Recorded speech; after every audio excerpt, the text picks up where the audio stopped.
The moment she slipped her hand into that jacket pocket, her fingers touched something they were never supposed to find.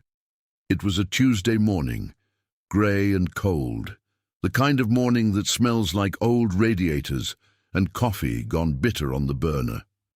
Margaret was standing in the back room of the Whitmore house, the one they called the mud room, but which was really just a glorified dumping ground for expensive coats, forgotten scarves, and the kind of careless living that only money can afford. She was doing what she always did on Tuesdays, sorting laundry, checking pockets before anything went to the dry cleaner, following the same routine she had followed for 6 years without complaint, without ceremony, without anyone ever once saying thank you. Her hands were rough, not the kind of rough that comes from neglect, but the kind that comes from work, real work, the kind that strips away softness over years. She was 53 years old, and every line on those hands had a story behind it. She had learned early not to be sentimental about that. The jacket was expensive. She knew that without looking at the label. She had handled enough of Richard Whitmore's clothes over the years to recognize the weight of money in fabric. This one was charcoal grey, cashmere blend, the kind of thing that cost more than 2 of her monthly paychecks. She turned the right pocket inside out. Nothing.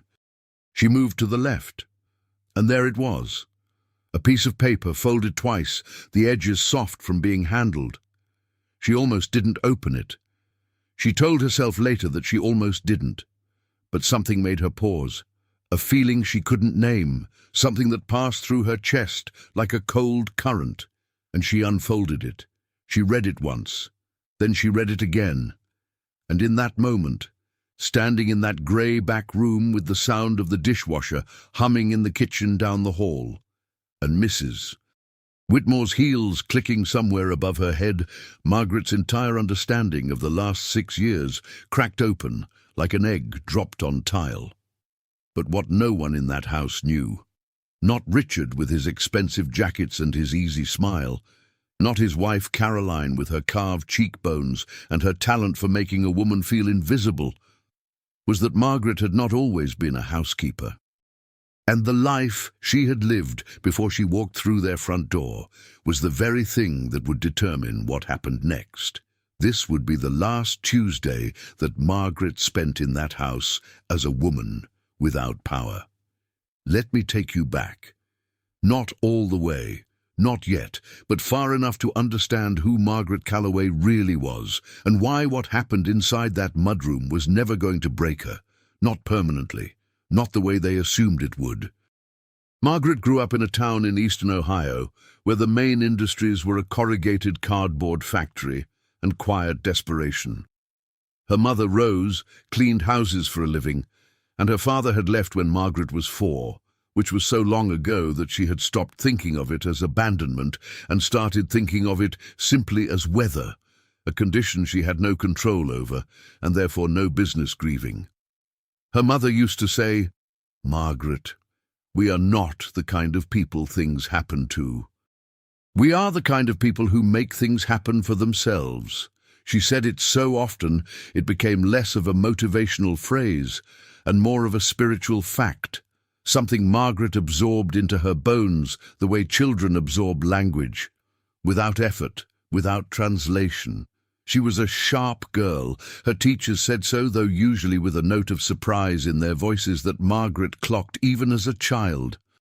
She was sharp the way people mean it when they don't quite expect you to be, the implication being that someone from her background, her neighborhood, her particular set of circumstances should probably have been something less. She learned to take the compliment and ignore the undertone. That was a skill she would need her whole life. She got a scholarship to a small college in Columbus. She studied business administration, took on 2 part-time jobs, graduated with honors, and for a brief and luminous period of her late 20s and early 30s, she had built something real for herself. She worked her way up through the accounts department of a regional insurance company, wore blazers to work, drove a modest but reliable car, and had the particular satisfaction of a woman who has built something out of nothing and knows exactly what it cost. Then her mother got sick. Not a quick illness, a long one, the grinding, expensive, dignity-stripping kind that turns a family's finances into sand. Margaret spent 3 years shuttling between work and her mother's bedside, spending savings, taking loans, making decisions in hospital hallways, while still in her work clothes, with a cold cup of vending machine coffee in her hand. When Rose finally passed, Margaret was 41 years old and $38,000 in debt. She rebuilt. She always rebuilt. But the corporate world had moved on without her, and the economy had shifted, and there is a particular kind of cruelty in the job market for a woman in her 40s who has a gap in her resume, and no patience left to perform youth and enthusiasm for people half her age. She found work where she could find it: administrative assistant, retail supervisor, school cafeteria manager, and then, 6 years ago, through a referral from a woman at her church, she found the Whitmores.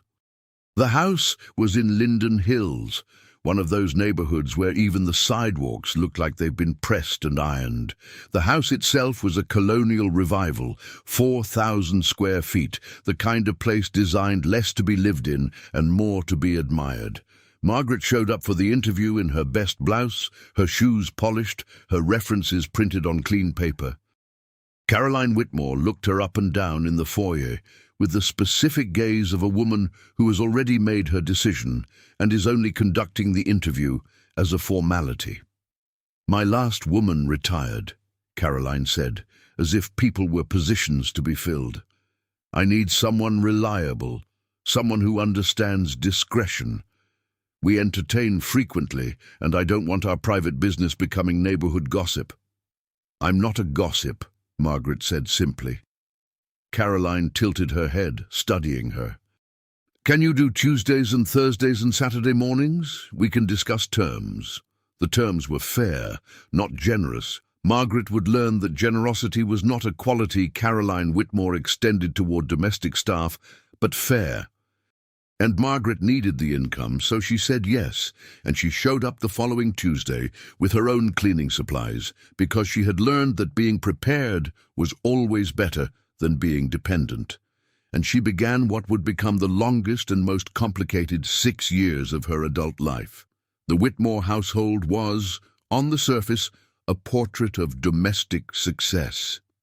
Richard Whitmore was a partner at a mid-size law firm downtown, specializing in corporate mergers. He was 61, silver-haired, tall in the way that men of a certain era and class hold themselves as a birthright. He was not unkind to Margaret, which she understood was not the same as being kind.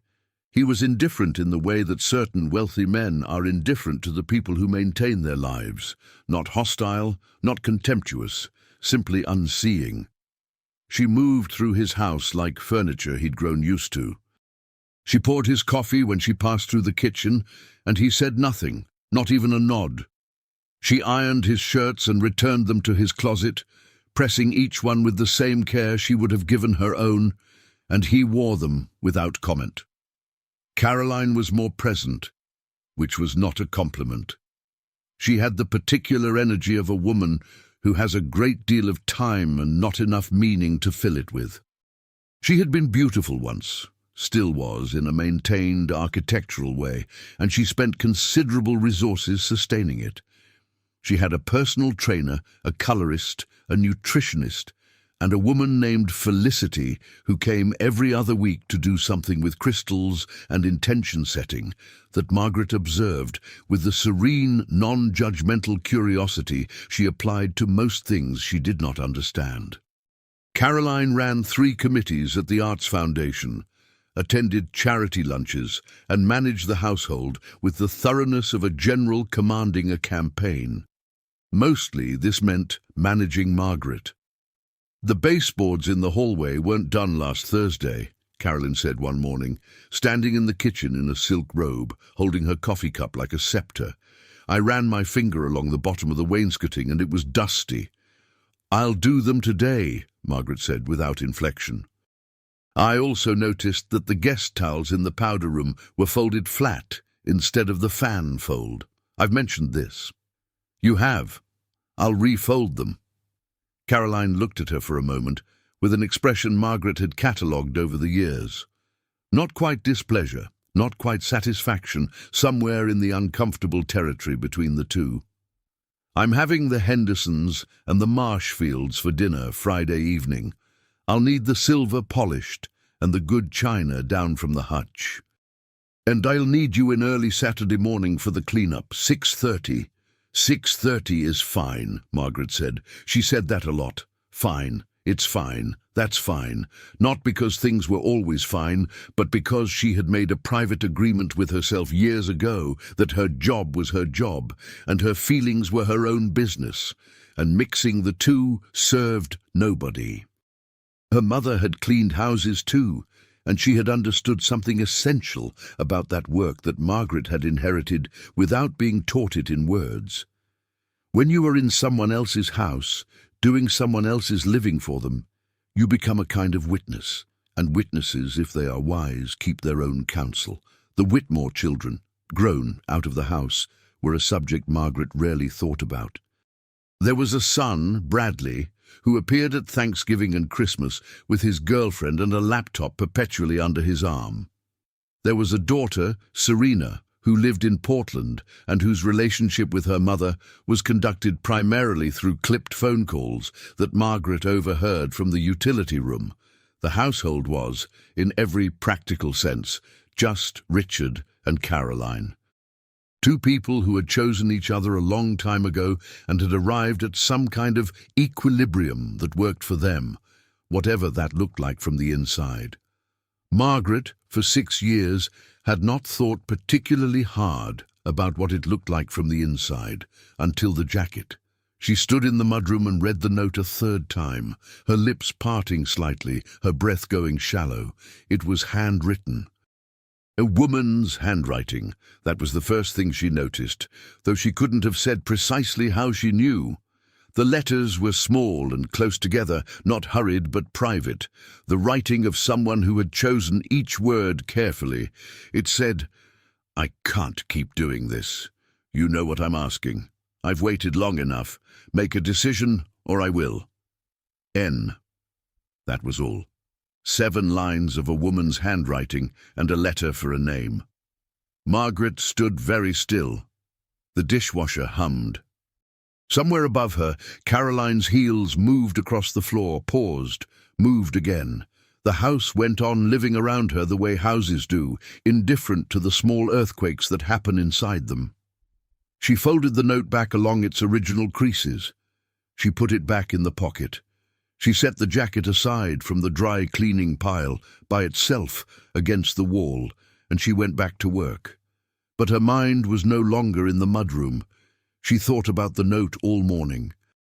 Not in the way of someone building a story around thin information, she was too careful for that, but in the quiet, almost clinical way she approached problems, a habit from her business days. Name what you know. Separate it from what you're inferring. Don't fill in gaps with emotion. What she knew, someone named N had written a note that was carried in Richard Whitmore's jacket pocket.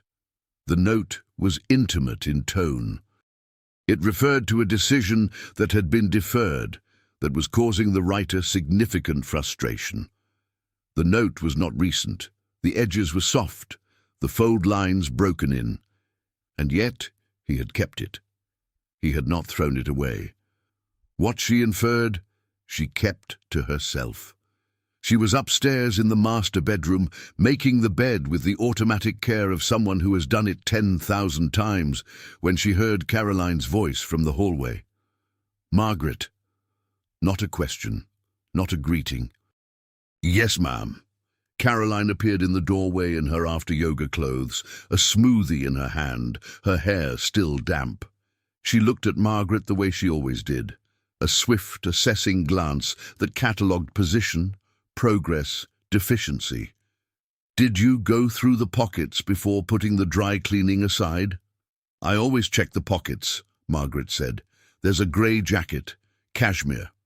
I need that one dropped at the cleaners today, not next week." Margaret kept her face neutral. Of course, Caroline studied her for one moment longer than usual, and Margaret held herself very still under that gaze, the way she had learned to hold still under scrutiny. Not defensive, not yielding, simply present and unrevealing. Then Caroline turned and walked back down the hallway, and Margaret let out a breath she hadn't consciously been holding. She brought the jacket to the dry cleaners that afternoon. She did not remove the note first. Whatever was in that pocket was Richard Whitmore's business. Margaret Calloway had not survived 53 years, and everything those years had cost her by inserting herself into other people's private disasters. She had her own life to tend to. And yet there was something about that note that lodged itself under her skin and stayed there.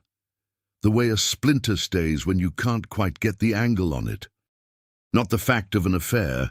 She was not naive, and she had cleaned enough houses to know that wealth does not inoculate against human fallibility. What bothered her was something else, something she couldn't articulate cleanly. Something to do with the look Caroline had given her in the doorway, that extra half-second of assessment. She told herself she was imagining things. She was not imagining things. The following Thursday, Margaret arrived at the Whitmore house at her usual time, 8:30 in the morning. She let herself in with her key, hung her coat in the utility room, and began her routine. She was in the kitchen when she heard voices, not arguing exactly, but taut. The kind of conversation that has been carefully modulated to sound calm and is not. Richard and Caroline were in the study at the end of the hall. Margaret moved quietly, the way she always moved in this house, and she was not eavesdropping. She genuinely was not eavesdropping. But the kitchen shared a thin wall with the study, and voices carry in old houses. "I'm handling it," Richard said. "That's what you said 3 months ago. Caroline, I'm not asking for an explanation, Richard. I'm telling you it needs to stop." A long pause. Margaret ran the faucet to make some noise, giving them what cover she could. But she had already heard enough. She had already heard more than she wanted to. She cleaned the kitchen with meticulous focus, wiping down surfaces that were already clean, reorganizing the spice drawer that didn't need reorganizing, giving herself something to do with her hands while her mind worked quietly in the background. Something was happening in this house. Something that had been happening for a while, she suspected, in the way that things happen in houses where people are too busy maintaining appearances to deal with reality. It was none of her concern, she told herself. It would become her concern.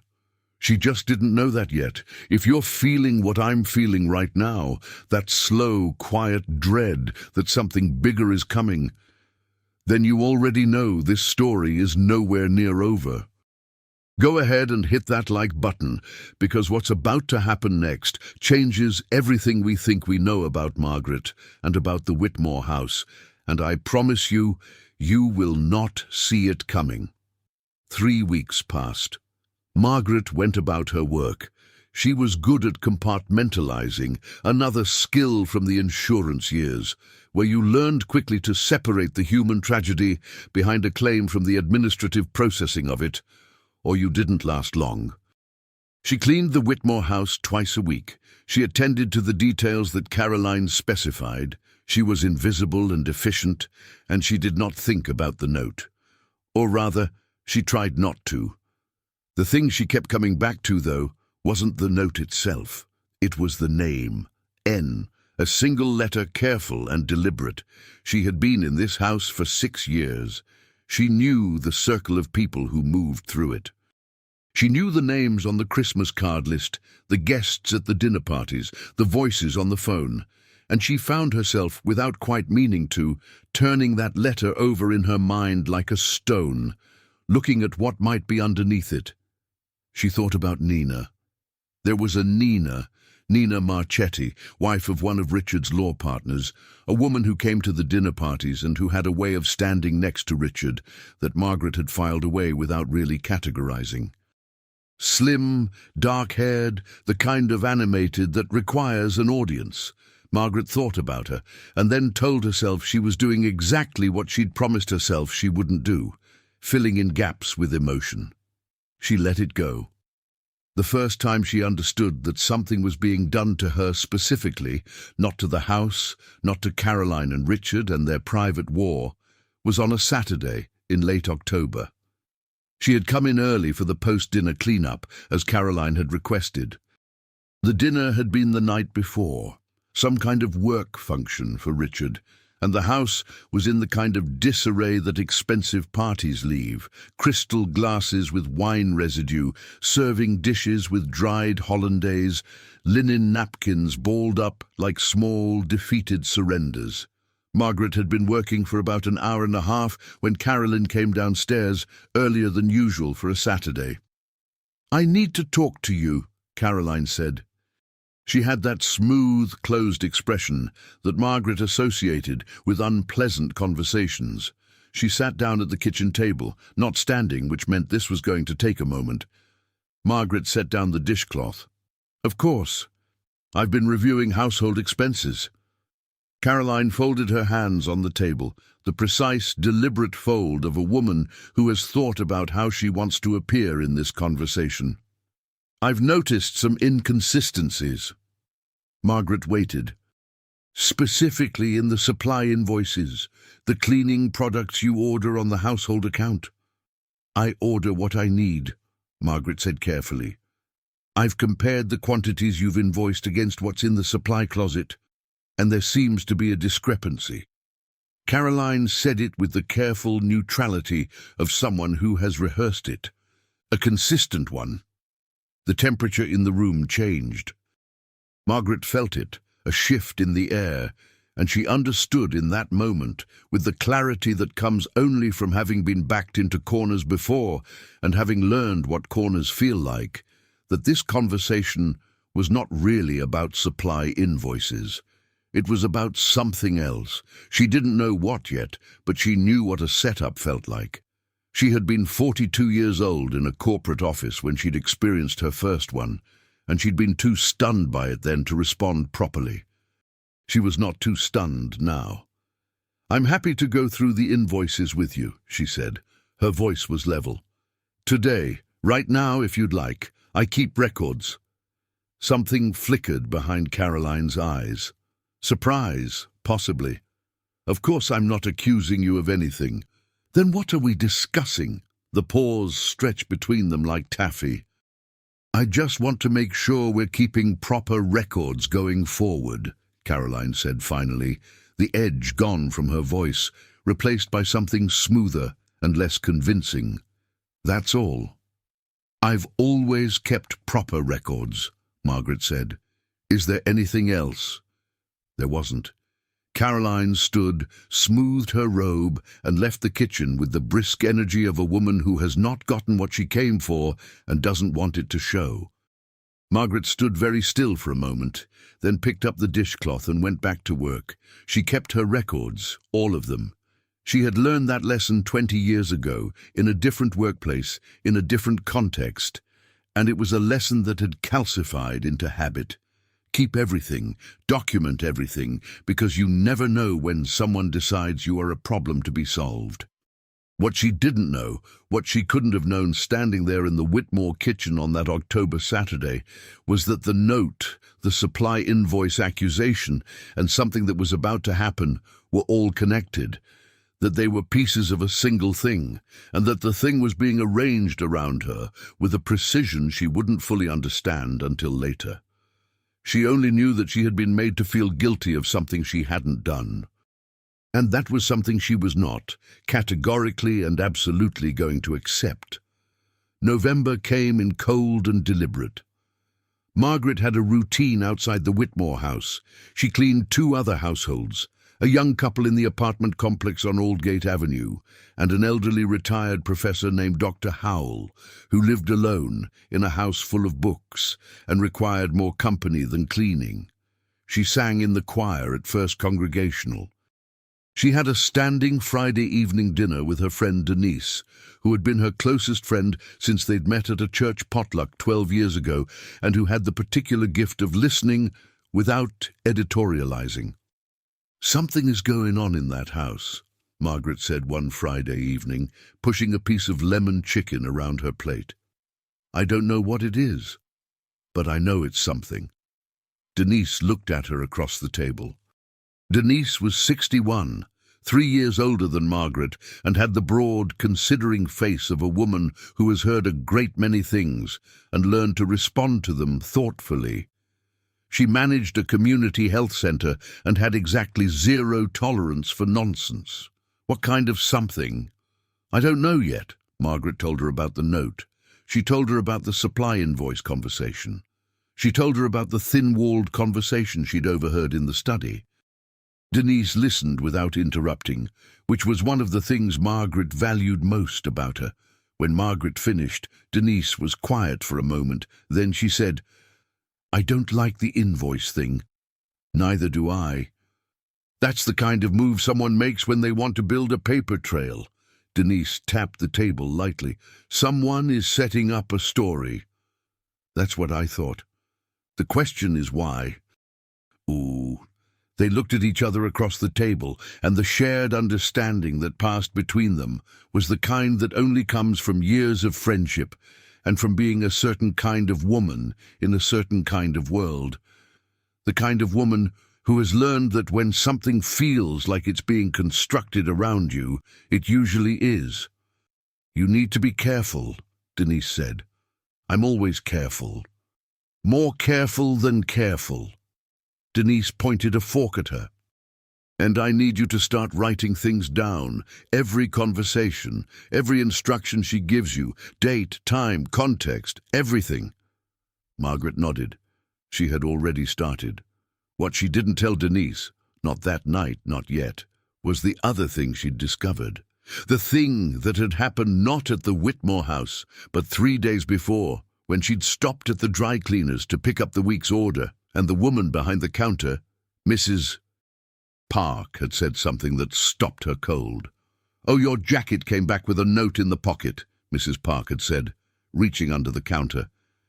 "I kept it separate." Margaret had stood very still. "A note?" "In the grey cashmere, folded paper. Here." She handed it across the counter, and Margaret took it. She was almost certain it was the same note, same fold, same soft edges. But when she opened it, it was blank. The writing was gone. The page was clean. She had driven home with a blank piece of paper on the passenger seat and a very specific chill in her chest that had nothing to do with the November air. Someone had been in that pocket. Someone had replaced the note with a blank page. And there were only 2 people who could have done that: Richard, who had dropped the jacket off himself, or someone who had access to the dry cleaners, which seemed impossible. And yet, she thought about it for 3 days before she told Denise. She thought about what it meant that the note had been removed. She thought about what it meant that a blank page had been substituted. Was it a message? Was it a mistake? Was the original note destroyed? Or was it somewhere else now? She did not know. She kept that question in the back of her mind, a pilot light that stayed lit even when everything else about the situation was dark and uncertain. December arrived with a brittle cheerfulness. The Whitmore house was decorated for Christmas. A professional service came and put up the tree and the garlands and the large wreath on the front door that was the size of a small satellite dish. Margaret observed the transformation of the house the way she observed most things there, with appreciation for the craft and without being asked her opinion. She was polishing the guest bathroom fixtures when Caroline appeared in the doorway for the second ambush of the season. "I've been meaning to speak with you," Caroline said, and her voice had the too smooth quality of someone reading from a prepared internal script. Margaret set down the polishing cloth. "Yes. Richard and I have been discussing the household arrangements for the new year." Caroline leaned against the door frame in a way that was probably meant to look casual and didn't quite achieve it. "We're thinking of making some changes." "What kind of changes?" We're considering bringing in a full-service agency, someone who can handle cleaning, household management, errands, a more comprehensive arrangement." She paused. "It's nothing personal." And there it was, clear as winter light through a clean window. Margaret did not react. She looked at Caroline Whitmore, at the careful blow-dry and the expensive skin and the faintly defensive set of her jaw, and she said, "I see. We'd give you adequate notice, of course." "That's kind. And a reference, obviously." "That's kind, too." Margaret picked up the polishing cloth. "Will there be anything else today?" Caroline blinked, apparently expecting something different. Tears, perhaps, or protest, or the particular capitulation she had probably been imagining. What she got instead was a 53-year-old woman picking up a polishing cloth and going back to work with perfect composure. "No," Caroline said after a moment. "That's all." She left. Margaret polished the fixtures. She polished them until they shone like small mirrors, and she could see her own face in each one, blurry and multiplied, and absolutely, utterly calm on the surface. Inside was a different story, not panic. Margaret was past panic. What was happening inside was something older and quieter and far more dangerous, the awakening of a patience that she had spent years learning to cultivate, the kind of patience that doesn't mean acceptance. The kind that means, "I'm gathering myself, I'm becoming certain, and when I am ready you will understand exactly who you dismissed." She thought about her mother, Rose, cleaning houses in eastern Ohio with hands even rougher than Margaret's own, coming home on winter evenings, smelling of other people's cleaning products, singing in the kitchen while making dinner with whatever was in the budget that week. She had never once seen her mother be anything less than a whole, dignified, completely realized human being. Not in their own house, not in her own kitchen, not ever. Margaret had learned that. It was the most important inheritance she'd received. She drove home that December evening, and she sat at her kitchen table with a cup of tea, and she thought for a long time. She thought about the 6 years. She thought about the note. She thought about the blank page at the dry cleaners. She thought about the false accusation over supply invoices and the careful, deliberate way Caroline had delivered it, as if measuring the ground before stepping on it. She thought about the timing. Note in November, invoice conversation in October, now dismissal in December. She thought about what Denise had said, "Someone is building a paper trail." And then, like a key turning in a lock she hadn't known was there, something clicked. She went to her bedroom closet. On the top shelf, in a shoebox she hadn't opened in a year and a half, were the supply invoices she had kept from the Whitmore household. Everyone. 2 years of them, because she had switched to keeping records after the first time Caroline had made a passing comment about costs that had felt off to her, in a way she hadn't been able to articulate at the time. She brought the shoebox to the kitchen table and spread the invoices out. She put on her reading glasses. She got a yellow legal pad and a pen.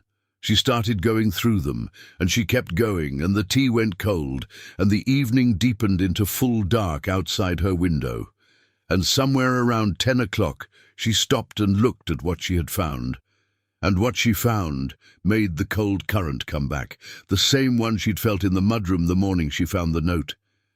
But this time it was not uncertainty. It was recognition. The numbers didn't lie. The supply invoices, compared against her own records of what she had actually purchased and used, showed a discrepancy, yes. But the discrepancy ran in the opposite direction from what Caroline had implied. Margaret had been conservative. She had consistently come in under the household accounts allocation for supplies. In 2 specific months, separate charges had been billed to the same account code that Margaret used. Charges she had not made, for items she had not ordered, from a supplier she didn't recognize. Someone had been using the household supply account. Someone who was not Margaret. And then, and this was the part that turned the cold current into something close to a roar, she noticed the dates. The unauthorized charges had started in September. 1 month before, Caroline had raised the question of supply invoice discrepancies. 1 month before, the note in the jacket. 1 month before, as far as Margaret could tell, whatever was happening inside the Whitmore marriage had accelerated towards some kind of breaking point. She sat back in her chair and looked at the ceiling for a long time. Then she picked up her phone and called Denise. "I need you to hear something," she said, "and then I need you to help me think. Share this video with someone who needs to hear this today. Someone who has ever been made to feel small by someone with more power. Someone who has ever had their honesty questioned by people who weren't half as honest themselves. And if you haven't subscribed to the channel yet, please do it right now, because what I'm about to tell you about what Margaret found in those records and what she did with it is the part of this story that will stay with you long after you've finished watching. The next 2 weeks were the quietest of Margaret's outward behavior and the most intense of her internal preparation. She went to the Whitmore house on her regular days. She cleaned with the same care. She answered Caroline's instructions with the same even tone. She gave nothing away, but she was different now, in the way that a landscape is different when there's weather coming. Not visibly changed, but changed in some atmospheric way that animals notice before humans do. Denise had listened to everything, asked sharp questions, and then said, "You need a lawyer." "I'm not suing anyone," Margaret had said. "I didn't say sue anyone. I said lawyer. Someone to tell you what you have and what it means. Because what you're describing sounds like you've been set up for a termination with cause, and that has legal implications." Margaret thought about that.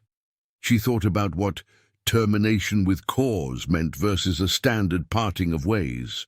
She thought about the supply invoice conversation, the implication never quite stated of theft. She thought about 6 years of her life in that house, 6 years of faithful, careful, dignified service, and the deliberate, systemic way in which that service was apparently now being reframed as something else. Her jaw tightened. She called a lawyer, a woman named Gloria, who had done some work for someone at Margaret's church and who had the specific, unhurried energy of someone who has seen every variation of human ugliness and is still annoyed by all of them. Margaret brought the shoebox.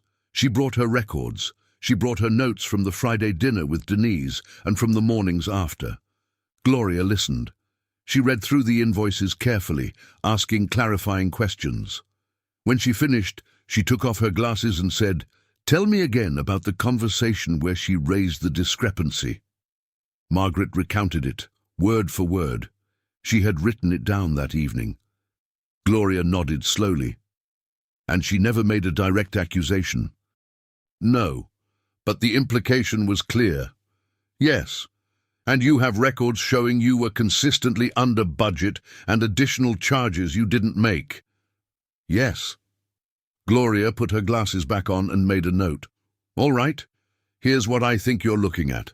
I can't prove intent without more information, but what you have is enough to absolutely refute any claim of financial misconduct on your part. If she dismisses you with cause, meaning she puts anything in writing or communicates to a reference that you were terminated for financial irregularities, you have grounds to challenge that, potentially significant grounds." "I'm not interested in money," Margaret said. Gloria looked at her with the measured patience of someone who has heard that before. "What are you interested in?" Margaret thought about it.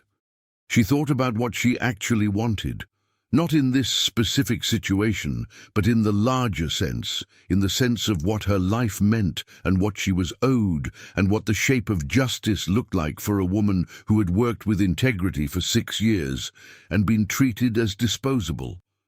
"I want her to understand what she did," Margaret said finally, "and I want her not to be able to do it to the next person." Gloria was quiet for a moment. Then she said, "Those are 2 different things, but neither of them are impossible." Margaret drove home with the feeling of having put something in motion that couldn't be taken back. It was not a comfortable feeling. It was better than that. It was the feeling of someone who has decided. Christmas came and went.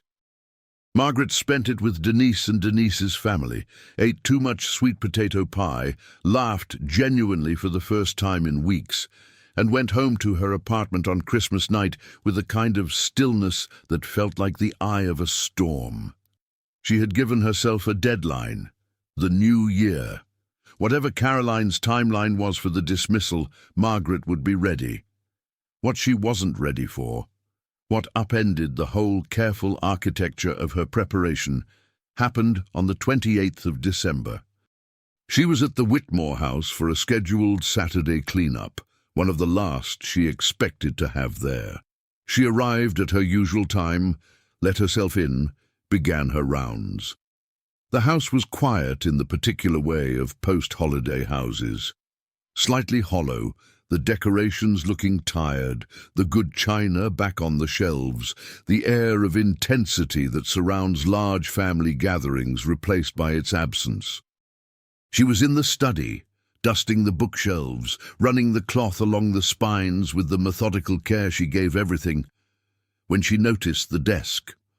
Richard Whitmore's desk was a large mahogany piece that dominated the corner of the study. It was always tidy. Richard was meticulous about it, and Caroline had made clear early on that the desk surface was to be dusted, but the papers and items on it were not to be moved or disturbed. Margaret had honored that for 6 years. She had cleaned around whatever was on that desk without reading it, without engaging with it, without curiosity. But on the 28th of December, a file folder had fallen, or been knocked or slid, off the near edge of the desk. It lay on the floor, open, its papers spilled in a fan across the dark hardwood. She should have simply gathered them up, put them back in the folder, replaced it on the desk, and moved on. That was the correct action. That was the action she would have taken 6 weeks ago. Instead, she crouched to pick them up, and her eyes moved across the top page before she could stop them. The words her eye snagged on were withdrawal, account, and Margaret Calloway, her own name. On a document on Richard Whitmore's desk, she should have put it down immediately. She should have folded the folder and placed it back on the desk and continued dusting and gone home and called Gloria and reported what she'd seen but not read. Instead, her eyes kept moving, because her name was there and her name had no business being there, and she had been through enough in her 53 years to know that when you see your name where it shouldn't be, you read the rest of the sentence. The document was some kind of internal memo. She could tell from the formatting, a brief, typed note on plain paper, no letterhead. The date at the top was October 3rd. The text was short, less than a paragraph. She read it fast, and she read it twice. It referenced her name in the context of a household account. It referenced reimbursement. It referenced a specific dollar amount and the phrase to be documented as supply overage. It was signed with initials, R.W. She put the papers back in the folder with hands that were only slightly less than steady. She put the folder on the desk. She picked up her dusting cloth. She finished the bookshelves. She left the study. She went to the bathroom down the hall, closed the door, ran the cold water, and stood over the sink for a while. And what she understood, standing over that cold water on the 28th of December, was this. It wasn't Caroline. The invoice thing, the supply charges, the memo with her name on it. It wasn't Caroline running a scheme. Or rather, it wasn't only Caroline. Richard Whitmore, with his expensive jackets and his silver hair and his 30 years of corporate law, had been the one with the memo. Had been the one with the billing codes, had been the one, and this was the part that sent the cold current all the way through her, who had apparently been preparing as far back as October to create documentation that would support a narrative of financial misconduct by his own housekeeper. She thought about the note in the jacket. I can't keep doing this. Make a decision or I will. She thought about the blank paper returned from the dry cleaners. She thought about the thin-walled conversation she'd overheard. "I'm handling it. That's what you said 3 months ago." And something that had been pieces became, in that cold bathroom, a shape. Richard Whitmore was being pressured by someone, by N, whoever N was, and the pressure was about a decision. And something, she did not yet know what, had led to a situation in which creating a reason to terminate Margaret with documentation of financial irregularity had seemed like a useful step. But why? Why would firing a housekeeper help a man manage pressure from someone whose name began with N? She did not know. She went back to work. She finished the house. She drove home. She called Gloria and she told her everything, including the memo. And Gloria was quiet for a moment and then said, "I need you to write everything down exactly as you remember it, tonight. Every word. And I need you to do something else." "What?" "I need you to think about whether you have anything you didn't know you had, because this is not just about supply invoices anymore. Someone has been constructing a story. And in my experience, the reason people construct stories is because the true story is something they can't afford to tell." Margaret sat at her kitchen table for a long time after she hung up. She thought about 6 years. She thought about what she knew, what she had seen, what she had overheard, what she had filed away in the quiet, reliable storage of her careful memory. She thought about Serena Whitmore, the daughter in Portland, with her clipped phone calls and her flinty relationship with her mother. She thought about something Serena had said 3 years ago, passing through the house for Easter weekend, standing in the kitchen while Margaret prepped vegetables, talking on the phone, in that distracted way people do when they think no one important is present. "I told you, he's been doing it for years," Serena had said to whoever was on the phone. "It's not new. The whole practice knew about it. I don't know why she stays." A pause. "Because of the money, obviously. Both of them." Margaret had thought nothing of it at the time. Now she thought about it very hard. The practice. Richard's law firm.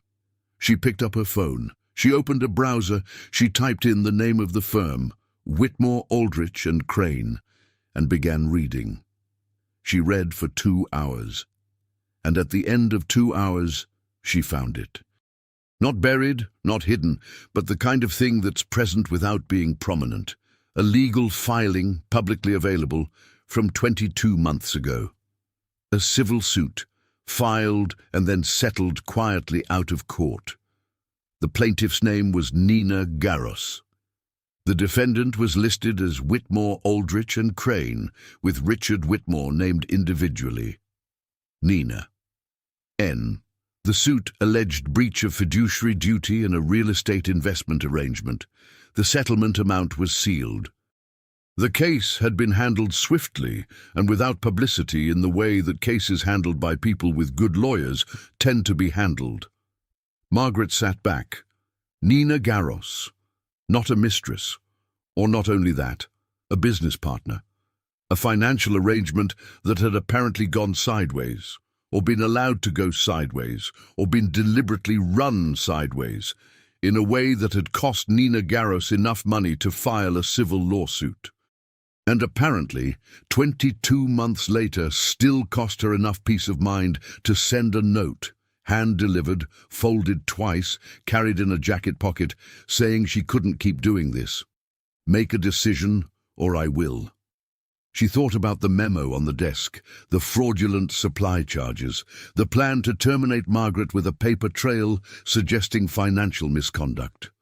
She thought about it from the angle of a man who had once worked in corporate mergers and who had learned over a career how to create paper, how to document a narrative, how to make the record say what you needed it to say. Why would you need a housekeeper dismissed with a taint of dishonesty? She turned it over. She turned it again. And then she had it.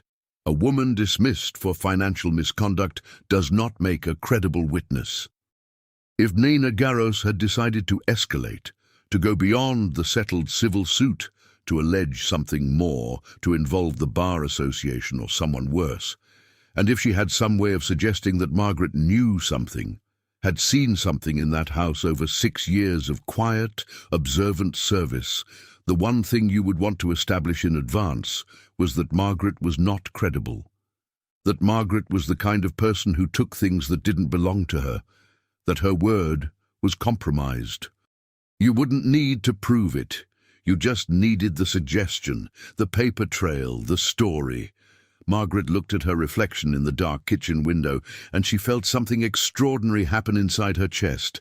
A kind of unfurling, like a sail that has been bundled tight for a long passage finally being let out into the wind. She was a witness. She had been a witness for 6 years without knowing it. And someone had been trying to discredit her before she had a chance to understand what she'd witnessed. She picked up her phone. She called Gloria. "I think I know why," she said. She cried that night. She doesn't cry easily, and it wasn't sadness exactly. It was something more complicated than that, something closer to the release of a long compression. She sat in her bedroom in the dark, and she cried for the 6 years she had spent being invisible, for her mother who had spent a lifetime being invisible in other people's houses, for the way dignity can be quietly, systematically stripped from a person through accumulation of small condescensions, small implications, small injustices, until a woman is standing in a mudroom touching a folded piece of paper that has nothing to do with her and everything to do with her. And she doesn't even have the language yet for what she is. She thought about Rose. She thought about her mother's hands on winter evenings, working in the kitchen, singing something half-remembered. She thought about what Rose used to say. Not the motivational version, not the public version, but the quieter things she said sometimes at the kitchen table, when Margaret was old enough to hear it differently. The hardest thing is staying whole when the world is trying to make you into pieces, baby. But you can do it. You do it by not forgetting who you are, even for a minute, even in the middle of someone else's mess. Margaret had never forgotten who she was. That was the thing they had miscalculated, both of them, Caroline with her smooth instructions and Richard with his careful documentation. They had looked at a 53-year-old woman in an apron with rough hands and a quiet manner, and they had seen someone who could be managed. Someone who could be made to disappear and leave behind only the story they needed her to leave behind. They had not seen the business administration degree. They had not seen the 2 decades of professional experience. They had not seen the shoebox full of meticulous records. They had not seen the 40 years of practiced dignity that her mother had poured into her like concrete, solid, quiet, unbreakable. They had not seen Margaret Calloway at all, and that was their mistake. She dried her face. She made herself a cup of chamomile tea. She sat at the kitchen table with her yellow legal pad, and she wrote down everything. A full, clear, detailed account of everything she had seen and heard and found and understood over 6 years. She wrote for 3 hours. She wrote until her hand ached and the pad was full and the tea was cold. Then she went to bed and she slept for the first time in weeks without difficulty. January arrived like a new sentence beginning.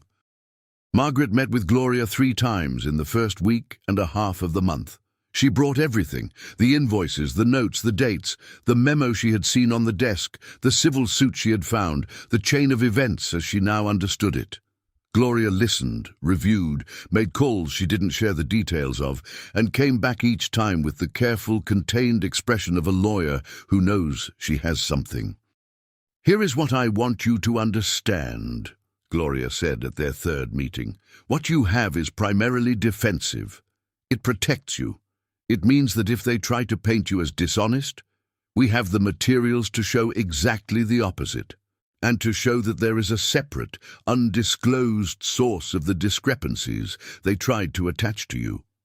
"And offensively?" Margaret asked. "That's more complicated. The memo you saw is not in your possession. You read it, but reading something and having it are different. The civil suit is public record, which helps your credibility, given everything you can document about your own conduct, is actually quite strong. If there is any legal proceeding involving Richard Whitmore and Nina Garros, and I have some reason to believe, though I cannot share the source, that there may be, the fact that his housekeeper can speak credibly and documentably to his patterns of conduct in the household during a relevant period is not a small thing. Margaret nodded slowly. But Margaret. Gloria leaned forward slightly. None of this is your obligation. You can walk away from the Whitmore house with your records intact, your reputation protected, and your character unimpeachable. You don't owe anyone your involvement in their legal situation. I know, Margaret said, so tell me what you want to do. Margaret looked down at her hands on the table, those rough hands, her mother's hands, almost. I want to go back one more time, she said. I want to go back, and I want to do my job, and I want to leave on my terms. Gloria looked at her for a long moment. I can support that, she said, but I'm coming with you. She did not mean in person. What she meant was documentation, preparation, a paper structure that protected Margaret at every step of what was about to happen. The last Thursday of January, Margaret drove to the Whitmore house for the last time. She drove the same route she had driven every Tuesday and Thursday for 6 years. She parked in the same place. She got her bag from the back seat. She walked to the front door, and she used her key for the last time, and she let herself in. The house was quiet. It was 9 in the morning, and the winter light came through the tall front windows in flat, pale columns, falling across the polished hardwood, illuminating the floating dust. Margaret stood in the foyer for just a moment and looked at it, all of it, the way you look at something you are about to let go of. Not with longing, exactly, with completion. Caroline was in the sitting room. She looked up when Margaret appeared in the doorway. "Oh," she said, "Margaret," as if she had expected someone else or no one. "Good morning," Margaret said. "I've brought something I thought you might want to see before our arrangement concludes." Caroline's expression adjusted through several registers: surprise, wariness, the beginning of the particular smooth blankness she deployed when uncertain. "What do you mean?" Margaret opened her bag and took out a folder. She walked into the sitting room and placed it on the coffee table in front of Caroline. She remained standing. "Those are 2 years of supply invoices," she said, "organized chronologically. The highlighted lines are purchases I made with receipts. The red starred lines are charges to the same account code that I did not make, for items I did not order. I thought you should have an accurate picture." Caroline looked at the folder. She did not pick it up. "I'm not sure what—" "There's also a note at the back," Margaret continued. "My attorney's contact information. She has copies of everything in that folder, along with a written account of our conversation in October, where you raised concerns about supply discrepancies. I want you to know that conversation is documented in my words, with dates. If you have any questions, Gloria is the right person to speak with." She paused. "Not me." The silence in the room was dense and particular. Caroline Whitmore looked up from the folder and looked at Margaret, really looked, perhaps for the first time in 6 years. And what Margaret saw in her face was not anger. It was not the cold dismissal she had expected, or the defensive hostility. It was something more naked than those.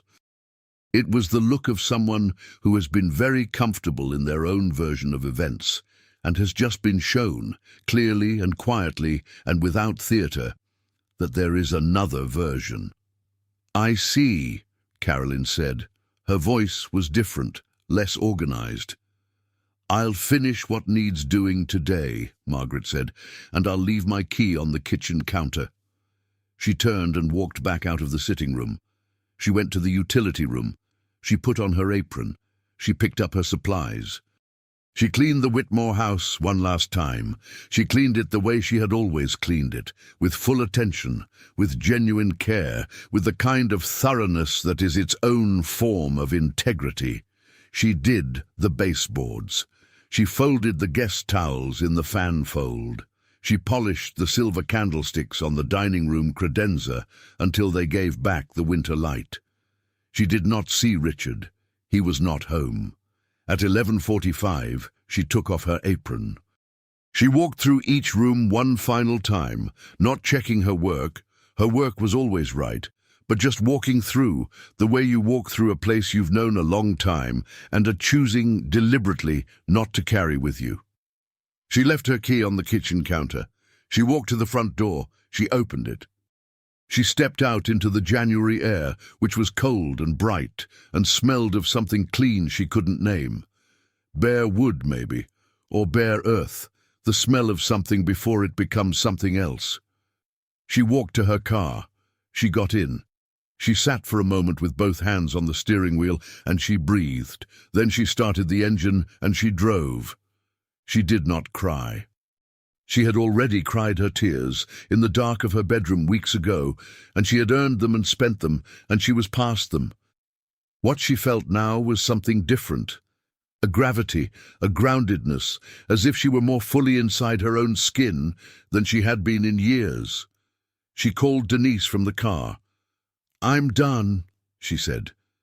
Denise was quiet for a beat, and then she said, "How do you feel?" Margaret thought about it honestly.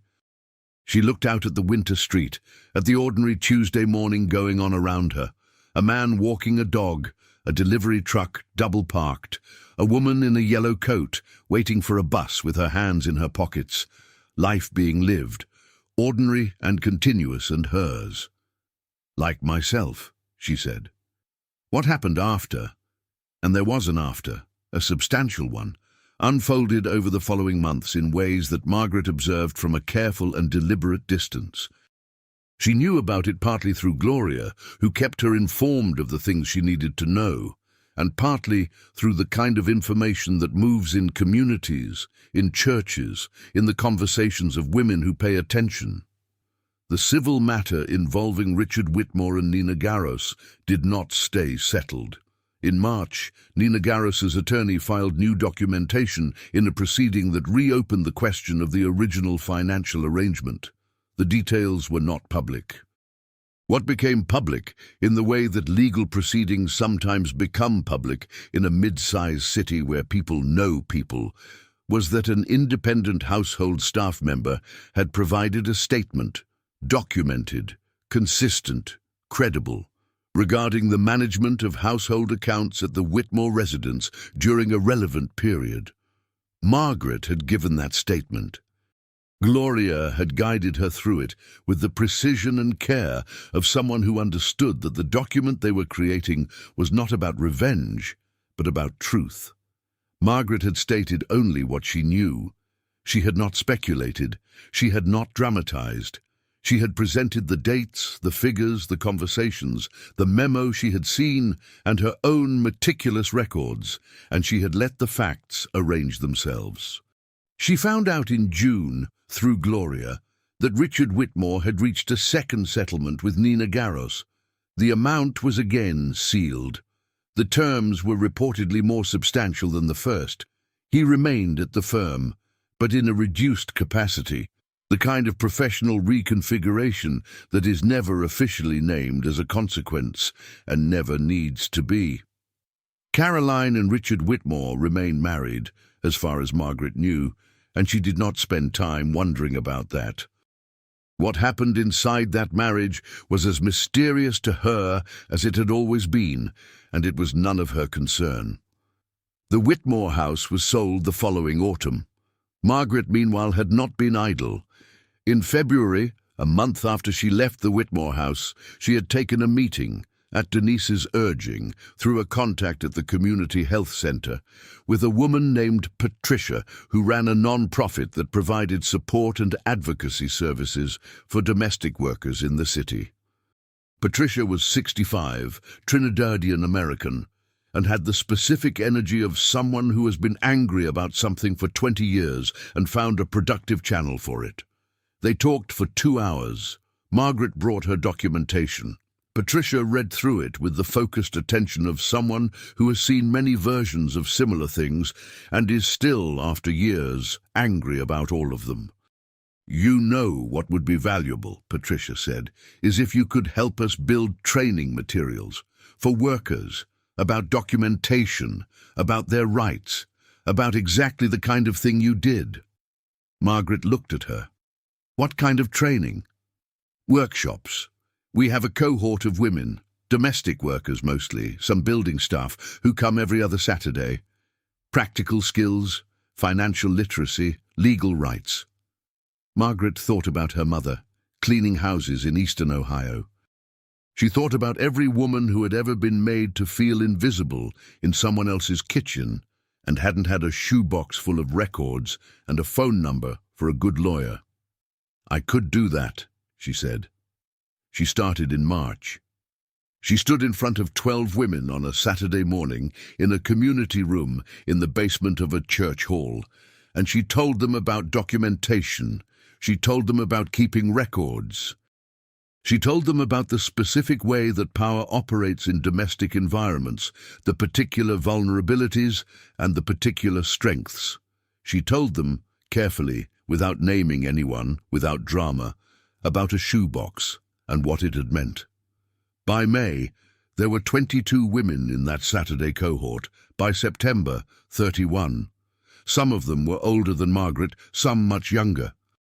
Some spoke English as a second language, and she worked with a translator and slowed herself down and watched their faces to make sure she was being understood. Some of them had stories that made her own look simple. She listened to all of them with the same careful, non-editorializing attention that Denise had always given her, and she understood that this was its own form of work, not cleaning, not administration, but the work of making women legible to themselves. She still cleaned. 2 households, the young couple on Aldgate Avenue and Dr. Howell with his books and his company. She would continue until she chose not to, and she would choose when the time was right and not before. She had never been ashamed of her work, and she was not about to begin, but she was also now, unambiguously and on the record, something else.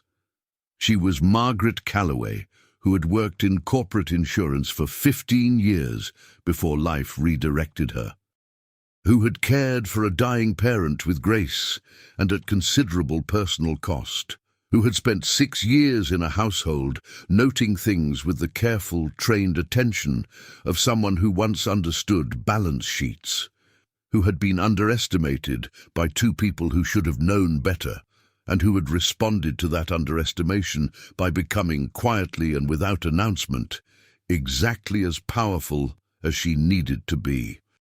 She stood in front of her Saturday morning cohort on a November morning, a year, almost to the week, from the day she had slipped her hand into the pocket of a cashmere jacket and felt the edge of a folded piece of paper. And she looked out at the faces in front of her. Tired faces, some of them. Careful faces.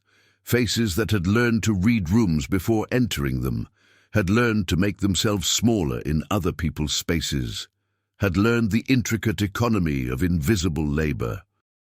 "You are not invisible," she said, "not as a motivational phrase, as a fact. You are witnesses. You are present in people's lives in ways they have chosen not to look at. But presence is not the same as invisibility. What you know, what you see, what you experience, it has weight, it has value, and no one can take that from you unless you let them." A woman in the front row, 40-ish, Ghanaian, a name tag that said Abena, was listening with the careful held expression of someone deciding whether to believe something. Margaret looked at her directly. "Keep your records," Margaret said.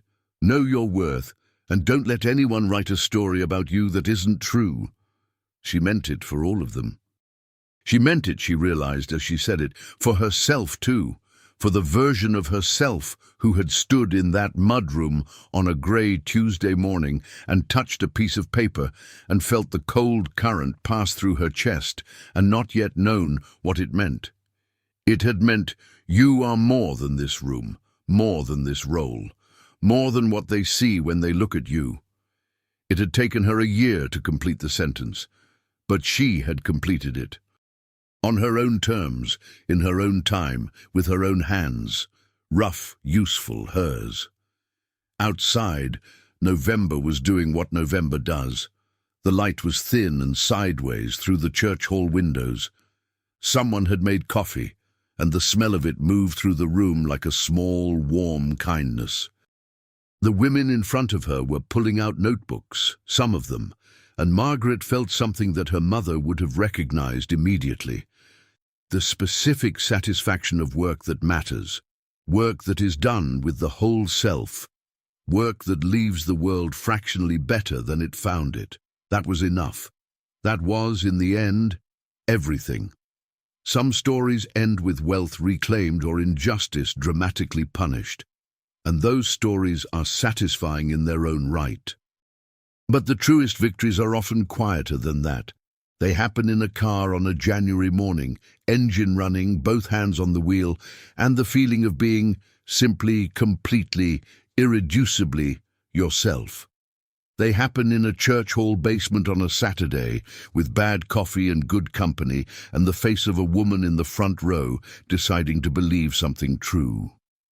They happen when someone who tried to make you into a story discovers that you were always writing your own.